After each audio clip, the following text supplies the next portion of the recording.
தேசத்தின் குரல் செய்திகள். முதலில் தலைப்புச் செய்திகள். எம்பி அர்ச்சுனா எழுப்பிய கேள்வி, திடீரென வெளியேறிய அதிகாரிகள். நடந்தது என்ன? கல்வி செலவுகளை ஈடுகட்ட போதைப் பொருள் விநியோகம், சிக்கிய சர்வதேச பாடசாலை ஆசிரியை. வாய்ப்புற்று நோயால் இறக்கும் இலங்கையர்கள், அதிர்ச்சி தகவலை வெளியிட்டு வைத்தியர். காப்போத உயர்தர பரீட்சையை ஒத்திவைக்க கோரிய மனு, நீதிமன்றத்தின் முக்கிய அறிவிப்பு. மஹிந்தவின் மகன் ஜோசித ராஜபக்ச பணமோசடி வழக்கு, நீதிமன்றம் பிறப்பித்த உத்தரவு. சினிமா பாணியில் கட்டுநாயக்காவில் நடந்த துப்பாக்கிச் சூடு, வெளியான அதிர்ச்சி தகவல். எரிபொருள் விலை நிலவரம் குறித்து அமைச்சர் வெளியிட்ட அறிவிப்பு. இனி விரிவான செய்திகள். தேசத்தின் குரல் யூடியூப் தளத்தை சப்ஸ்கிரைப் செய்து இணைந்திருங்கள். கிளிநொச்சி மாவட்ட அபிவிருத்தி குழு கூட்டத்தில் பாராளுமன்ற உறுப்பினர் ராமநாதன் அர்ச்சுனா எழுப்பிய கேள்வியால் அமைதியின்மை ஏற்படுத்தியதால் அரசு அதிகாரிகள் கூட்டத்திலிருந்து வெளியேறியுள்ளனர். கிளிநொச்சி மாவட்ட செயலக மாநாட்டு மண்டபத்தில் இன்று காலை இந்த அபிவிருத்தி குழு கூட்டம் இடம்பெற்றது. மாவட்ட ஒருங்கிணைப்பு குழுவின் இணைத்தலைவரும் கடற்தொழில் அமைச்சருமான ராமலிங்கம் சந்திரசேகர் தலைமையில் இடம்பெற்ற இக்கூட்டத்தில் பாராளுமன்ற உறுப்பினர்களான சிவஞானம் ஸ்ரீதரன், கருணாநாதன் இளங்குமரன், ராமநாதன் அர்ச்சுனா, பிரதேச சபைகளின் தவிசாளர்கள் உள்ளிட்ட மக்கள் பிரதிகளும், கிளிநொச்சி மாவட்ட அரசாங்க அதிபர், பிரதேச செயலாளர்கள், திணைக்கள அதிகாரிகள் மற்றும் பணிப்பாளர்கள் என பலரும் கலந்து கொண்டிருந்தனர். இதன்போது கல்வி, சுகாதாரம், வீதி அபிவிருத்தி உள்ளிட்ட பல்வேறு விடயங்கள் ஆராயப்பட்டதுடன் விவசாயத்துறை தொடர்பாகவும் விரிவாக பேசப்பட்டது. இதன்போது கிளிநொச்சி திருவையாறு பகுதியில் தேசிய வேலை திட்டத்தின் கீழ் முன்னெடுக்கப்பட்ட விவசாய செய்கையில் முறைகேடுகள் இடம்பெற்றுள்ளதாக பாராளுமன்ற உறுப்பினர் ராமநாதன் அர்ச்சுனா குற்றம் சாட்டினார். குறித்த விடயம் தொடர்பில் கடுமையான விமர்சன கருத்துக்களை முன்வைத்த பாராளுமன்ற உறுப்பினர் அர்ச்சுனா கிளிநொச்சி மாவட்ட அரசாங்க அதிபர் உள்ளிட்ட அதிகாரிகளை மிக மோசமாக விமர்சித்தமையால் கூட்டத்தில் பெரும் அமைதியின்மை ஏற்பட்டது. இதன் காரணமாக அரசாங்க அதிபர், பிரதேச செயலாளர்கள் உள்ளிட்ட கூட்டத்திற்கு வருகை தந்திருந்த அதிகாரிகள் அனைவரும் மண்டபத்தை விட்டு வெளியேறினர். அதிகாரிகள் இவ்வாறு பாதையிலேயே வெளியேறியதால் குறித்த அபிவிருத்தி குழு கூட்டம் எவ்வித முடிவுகளுமின்றி நிறைவேற்கு கொண்டுவரப்பட்டமை குறிப்பிடத்தக்கது. 2 கோடி ரூபாவிற்கும் அதிக பெறுமதியான போதைப் பொருளுடன் கொழும்பு சர்வதேச பாடசாலை ஒன்றின் ஆசிரியையும் அவரது கணவரும் போலீசாரால் அதிரடியாக கைது செய்யப்பட்டுள்ளனர். கொழும்பு வடக்கு பிராந்திய புலனாய்வு அதிகாரிகளுக்கு கிடைத்த ரகசிய தகவலின் அடிப்படையில் நடாத்தப்பட்ட சோதனையின் போது இந்த தம்பதியினர் கைது செய்யப்பட்டுள்ளனர். இவ்வாறு இருக்கையில் சந்தேக நபரான ஆணிடமிருந்து 1 கிலோ 6 கிராம் ஐஸ் போதைப் பொருளும், பெண்ணிடமிருந்து 149 கிராம் 150 மில்லி கிராம் ஐஸ் போதைப் பொருளும் போலீசாரால் மீட்கப்பட்டுள்ளது.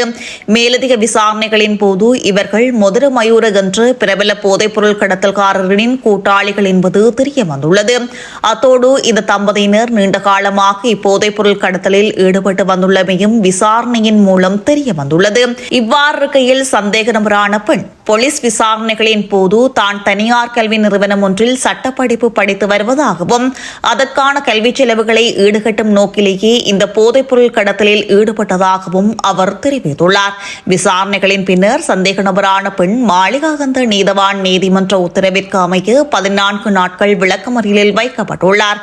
இதே நேரம் சந்தேக நபரான ஆடவரிடம் நடாத்தப்படும் விசாரணைகளின் பின்னர் அவர் மாளிகாகந்த நீதவான் நீதிமன்றில் முன்னிலைப்படுத்தப்பட உள்ளார். இலங்கையில் நாளொன்றுக்கு வாய் புற்றுநோய் காரணமாக 3 மரணங்கள் பதிவாகி வருவதாக வாய் மற்றும் தாடை அறுவை சிகிச்சை நிபுணர் வைத்தியர் தனுஜா தக்ஷினி பதிராஜ் தெரிவித்துள்ளார். சுகாதார மேம்பாட்டு பணியகத்தில் இடம்பெற்ற ஊடகவியலாளர் சந்திப்பில் கலந்து கொண்டு கருத்து தெரிவிக்கும் போதே அவர் இதனை தெரிவித்துள்ளார். இலங்கையில் ஆண்களுக்கு மத்தியில் மிகவும் பரவலாக காணப்படும் புற்றுநோய் வகையாக வாய் புற்றுநோய் காணப்படுவதோடு இலங்கை பெண்களுக்கு மத்தியில் அதிகளவில் பதிவாகும் 10 புற்றுநோய் வகைகளுக்குள்ளும் வாய் புற்றுநோய் உள்ளடங்கியுள்ளதாக அவர் தெரிவித்துள்ளார். புகையிலை, சிகரெட் மற்றும் மதுபான பயன்பாடு ஆகியவை வாய் புற்றுநோய் ஏற்படுவதற்கான முக்கிய காரணங்களாக அமைந்துள்ளதோடு குறிப்பாக வெற்றிலை மெல்லும் போது பயன்படுத்தப்படும் பாக்கில் அடங்கியுள்ள புற்றுநோய் காரணி மிகவும் ஆபத்தானது மற்றும் சக்தி வாய்ந்தது என வைத்தியர் இங்கு தெரிவித்துள்ளார். தினசரி தொழில்களில் ஈடுபடும் சில குறிப்பிட்ட துறைகளைச் சேர்ந்த சமூகத்தினர் இதன் தாக்கத்திற்கு அதிகம் உள்ளாவதாகவும் அவர் தெரிவித்துள்ளார். தோட்ட தொழிலாளர்கள், மீனவ சமூகம், மாணிக்கக்கல் மற்றும் சுரங்கத்துறையில் ஈடுபடுபவர்கள் மற்றும் சாரதிகள் ஆகியோர் இவர்களுள் அடங்குவார்கள். தங்களது பணிச்சூழலில் ஏற்படும் அதிகப்படியான மன அழுத்தம், சோர்வு மற்றும் களைப்பை போக்கிக் கொள்வதற்காக இவர்கள் பெருமளவில் வெற்றிலை மெல்லுதல், புகையிலை மற்றும் சிகரெட் பயன்பாடுகளுக்கு பழகியிருப்பதே இதற்கான அடிப்படை காரணம் என வைத்தியர் தெரிவித்துள்ளார். இந்த அழிவுகரமான பழக்க வழக்கங்களில் இருந்து விலகியிருக்குமாறும் வாயில் ஏற்படும் மாற்றங்கள் குறித்து தொடர்ச்சியாக அவதானத்துடன் இருக்குமாறும் சுகாதாரத்துறையினர் பொதுமக்களிடம் கேட்டுக் கொண்டுள்ளனர். காப்போது உயர்தர பயிற்சியை ஒத்திவைக்க கோரிய மனுவானது எதிர்வரும் 23ஆம் திகதி அறிவிக்கப்படும் என மேல்முறையீட்டு நீதிமன்றம் இன்று தெரிவித்துள்ளது. உயர்தர பயிற்சிக்கு தோற்றவுள்ள மாணவர்கள் குழுவினரால் இந்த மனு தாக்கல் செய்யப்பட்டுள்ளது. குறித்த மனு இன்று விசாரணைக்கு எடுத்துக் கொள்ளப்பட்ட போது மனுதாரர் தரப்பு மற்றும் சட்டமா அதிபர் சார்பில் முன்வைக்கப்பட்ட விடயங்களை ஆராய்ந்த பின்னர் மேல்முறையீட்டு நீதிமன்றம் இந்த உத்தரவை பிறப்பித்துள்ளது. இதன்படி மனுவை முழுமையான விசாரணைக்குட்படுத்துவதற்கான அனுமதி தொடர்பான தீர்மானம் எதிர்வரும் 23ஆம் திகதி வெளியிடப்படும். முன்னாள் ஜனாதிபதியான மஹிந்த ராஜபக்சவின் மகனான ஜோசித ராஜபக்ச மற்றும் பாட்டி டெய்சிக்கு எதிரான பண மோசடி வழக்கு எதிர்வரும் ஆகஸ்ட் 31இல் முழுமையான நீதிமன்ற விசாரணை இடம்பெறும் என உத்தரவிடப்பட்டுள்ளது. கொழும்பு மேல் நீதிமன்ற நீதிபதி ரஷ்மி சிங்கப்புலி முன்னிலையில் இந்த வழக்கு இன்று விசாரணைக்கு எடுத்துக் கொள்ளப்பட்ட போதே அவர் இந்த உத்தரவை பிறப்பித்துள்ளார். கட்டுநாய்க்கு போலீஸ் பிரிவிற்குட்பட்ட பகுதியில் போலீஸ் அதிகாரி ஒருவரின் துப்பாக்கியை பறித்து மற்றொரு அதிகாரி மீது துப்பாக்கிச் சூடு நடாத்திவிட்டு தப்பியோடிய சந்தேக நபர் குறித்து பல அதிர்ச்சி தகவல்கள் வெளியாகியுள்ளன. கைது செய்யப்பட்ட குறித்த சந்தேக நபரிடம் நடாத்தப்பட்ட விசாரணைகளின் போது இந்த தகவல்கள் வெளியாகியுள்ளதாக தெரிவிக்கப்பட்டுள்ளது. சந்தேக நபரை கைது செய்வதற்காக பல காவல்துறை குழுக்கள் இணைந்து விசேட நடவடிக்கைகளை முன்னெடுத்திருந்த நிலையில் நீர்கொழும்பு பிராந்திய குற்றவியல் பணியகத்தின் அதிகாரிகள் குழு ஒன்றினால் திவிலப்பிட்டிய பகுதியில் வைத்து சந்தேக நபர் அதிரடியாக கைது செய்யப்பட்டுள்ளார். கைது செய்யப்பட்ட சந்தேக நபர் திவிலப்பிட்டிய பகுதியைச் சேர்ந்த 41 வயதுடையவர் எனவும் இதன்போது அவரிடமிருந்து 31 கிராம் ஐஸ் போதைப் பொருள் பறிமுதல் செய்யப்பட்டுள்ளதாகவும் குறிப்பிடப்பட்டுள்ளது.